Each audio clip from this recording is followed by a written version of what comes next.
To eliminate this, what do? Your child wants or sees a parent as a mentor. A parent who can get the respect of his or her child is of utmost importance.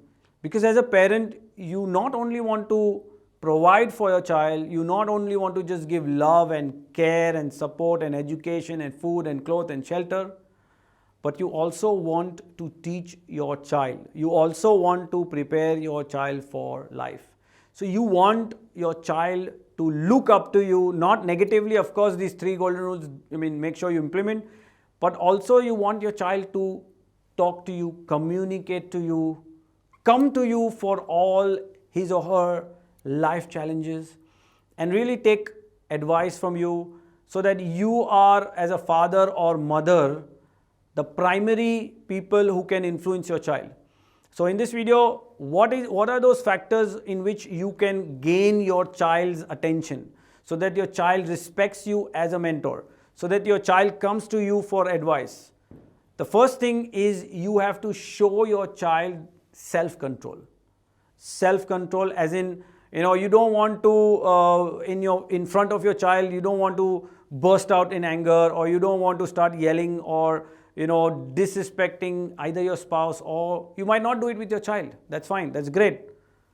But at the same time, your child should not look at you losing control, either on call. It's very, very easy for your child to see that you're on call and you're yelling and you're abusing.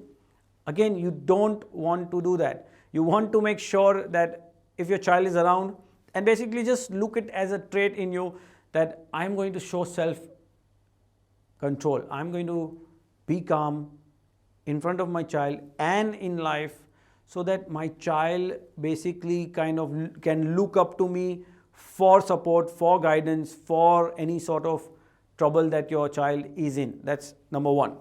Full, complete self-control. Now, once you can show self-control, the second point is you need to be updated with content, updated with technology, updated with any form of information that your child needs, wants, or requires. We see a lot of parents who have no clue about technology, and the child basically cannot look up to you. Anything regarding technology, your child wants to go to Google or go to friends. Again, in case of academics, in case of other information, we see parents are sometimes just providers. They don't really upgrade themselves, their minds. They're just providing food, they're just providing washing the clothes, giving the child clothes, doing just basic just life survival skills, and they are not really updating their own self, and really interacting and having a healthy conversation where the child is interested in communicating with the parent. Because most of the topic that the child is interested in, the parent has no clue. When the child comes to talk about some adventure, something happened at school, or some sort of skill or sport or something that the child is interested in, the parent or the father or the mother would say, you know what, I'm not interested, I don't know what you're talking about, so just go away and find someone else to talk to. So again, the child kind of goes away, and the child never comes back. So skill number 2. Skill number 1 is showing full self-control. Skill number 2 is getting yourself up to date in terms of the child's academic, technology, sports, and any interest that the child really has.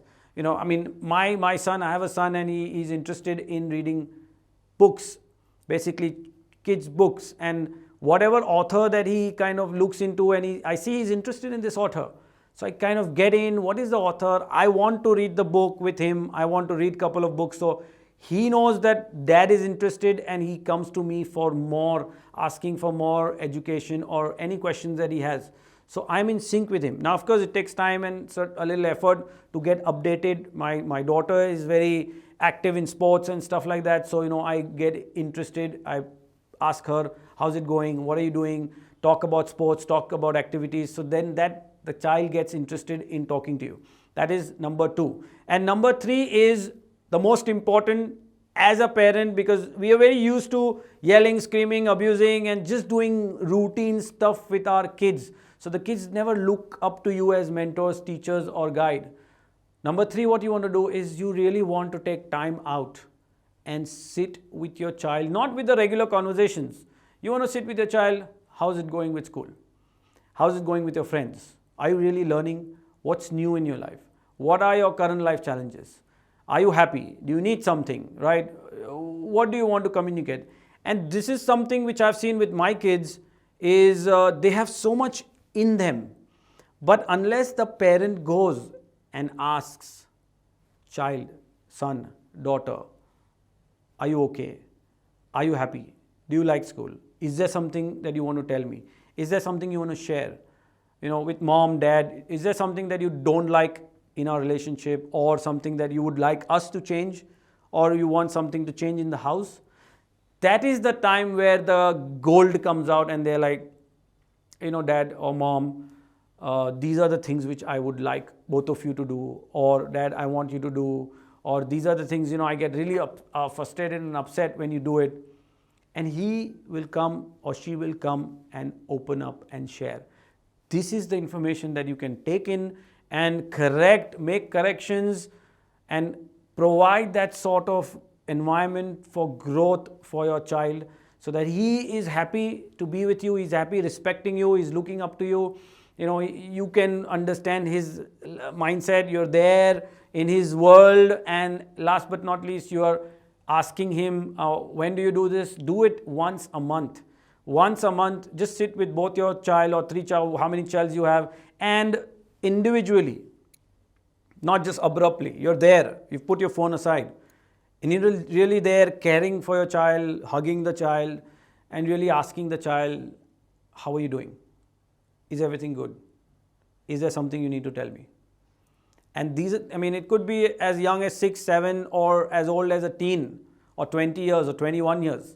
When a parent goes to the child and really sits and creates this bond, then only the child is allowed, it can share. And again, it's important that self-control is there, no yelling, no verbal abuse, no hitting, and then you are showing self-control and you're in the child's world.